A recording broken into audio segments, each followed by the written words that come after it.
তব কথামৃতং তপ্ত জীবনং কবিভিড়িতং কলমশাপহং শ্রবণমঙ্গলম শ্রীমদাততং ভুবি গৃহন্তি যে হরিদা জনা। নমস্কার, অমৃতবাণী চ্যানেলে আপনাদের সকলকে স্বাগত। শ্রী শ্রী ঠাকুর, মা ও স্বামীজির রাতুল চরণে শতকোটি প্রণাম জানিয়ে শুরু করছি আমাদের আজকের পাঠ। 1886 জানুয়ারি, তৃতীয় পরিচ্ছেদ। কাশীপুর বাগানে মণি, নরেন্দ্র প্রভৃতি ভক্ত সঙ্গে ভক্তদের তীব্র বৈরাগ্য, সংসার ও নরক যন্ত্রণা। পরদিন মঙ্গলবার 5 জানুয়ারি, 22 পৌষ। অনেকক্ষণ অমাবস্যা আছে, বেলা 4টে বাজিয়াছে। ঠাকুর শ্রীরামকৃষ্ণ শয্যায় বসিয়া আছেন, মণির সহিত নিভৃতে কথা কহিতেছেন। শ্রীরামকৃষ্ণ: ক্ষীরোদ যদি গঙ্গাসাগর যায় তাহলে তুমি কম্বল একখানা কিনে দিও। মণি: যে আজ্ঞা। ঠাকুর একটু চুপ করিয়া আছেন, আবার কথা কহিতেছেন। শ্রীরামকৃষ্ণ: আচ্ছা, ছোকরাদের এ কি হচ্ছে বলো দেখি? কেউ শ্রীক্ষেত্রে পালাচ্ছে, কেউ গঙ্গাসাগরে। বাড়ি ত্যাগ করে করে সব আসছে। দেখো না নরেন্দ্র, তীব্র বৈরাগ্য হলে সংসার পাতকুয়ো বোধ হয়, আত্মীয়েরা কালসাপ বোধ হয়। মণি: আজ্ঞা, সংসারে ভারী যন্ত্রণা। শ্রীরামকৃষ্ণ: নরক যন্ত্রণা জন্ম থেকে, দেখছো না মা ছেলে নিয়ে কি যন্ত্রণা। মণি: আজ্ঞা হাঁ, আর আপনি বলেছিলেন ওদের সংসারে ঢুকে নাই, তাদের লেনাদেনা নাই, লেনাদেনার জন্য আটকে থাকতে হয়। শ্রীরামকৃষ্ণ: দেখছো না নিরঞ্জনকে, তোর এই নে আমার এই দে, বাস, আর কোনো সম্পর্ক নাই, পেছুটান নাই। কামিনী কাঞ্চনী সংসার, দেখো না, টাকা থাকলে মারতে ইচ্ছা করে।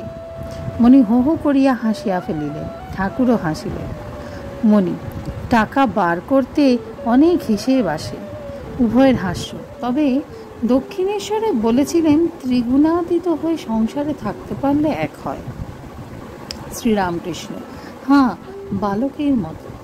মণি: আজ্ঞা, কিন্তু বড় কঠিন, বড় শক্তি চাই। ঠাকুর একটু চুপ করিয়া আছেন। মণি: কাল ওরা দক্ষিণেশ্বরে ধ্যান করতে গেল, আমি স্বপ্ন দেখলাম। শ্রীরামকৃষ্ণ: কি দেখলে? মণি: দেখলাম যেন নরেন্দ্র প্রভৃতি সন্ন্যাসী হয়েছেন, ধুনি জেলে বসে আছেন, আমিও তাদের মধ্যে বসে আছি।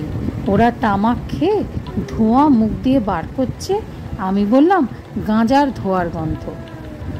সন্ন্যাসী কে? ঠাকুরের পীড়া ও বালকের অবস্থা। শ্রীরামকৃষ্ণ: মনে ত্যাগ হলেই হলো, তাহলেও সন্ন্যাসী।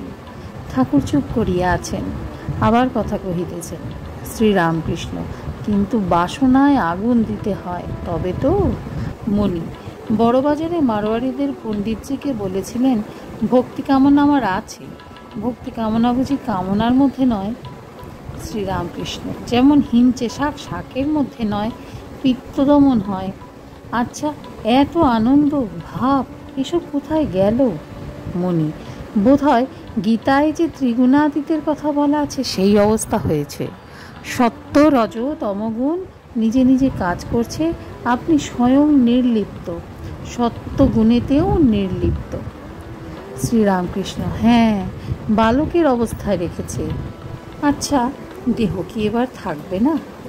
ঠাকুর ও মণি চুপ করিয়া আছেন। নরেন্দ্র নিচে হইতে আসিলেন, একবার বাড়ি যাইবেন বন্দোবস্ত করিয়া আসিলেন। পিতার পরলোক প্রাপ্তির পর তাহার মা ও ভাইরা অতি কষ্টে আছেন, মাঝে মাঝে অন্য কষ্ট। নরেন্দ্র একমাত্র তাহাদের ভরসা, তিনি রোজগার করিয়া তাহাদের খাওয়াইবেন। কিন্তু নরেন্দ্রের আইন পরীক্ষা দেওয়া হইল না, এখন তীব্র বৈরাগ্য। তাই আজ বাড়ির কিছু বন্দোবস্ত করিতে কলিকাতায় যাইতেছেন। একজন বন্ধু তাহাকে 100 টাকা ধার দিবেন, সেই টাকায় বাড়ির 3 মাসের খাওয়ার জোগাড় করিয়া দিয়া আসিবেন। নরেন্দ্র: যাই বাড়ি একবার।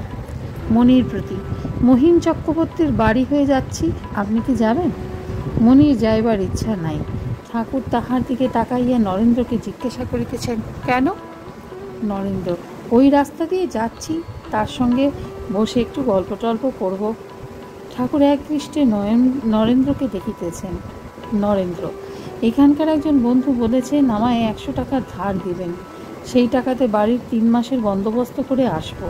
ঠাকুর চুপ করিয়া আছেন, মনির দিকে তাকাইলেন। মনি নরেন্দ্রকে: না, তোমরা এগোও, আমি পরে যাব। আজকের পাঠ এই পর্যন্তই। নমস্কার। কথামৃতে সুধাধারার সাথে শ্রী শ্রী ঠাকুর, মা ও স্বামীজির অনুত্থানের জন্য চ্যানেলটি সাবস্ক্রাইব করুন।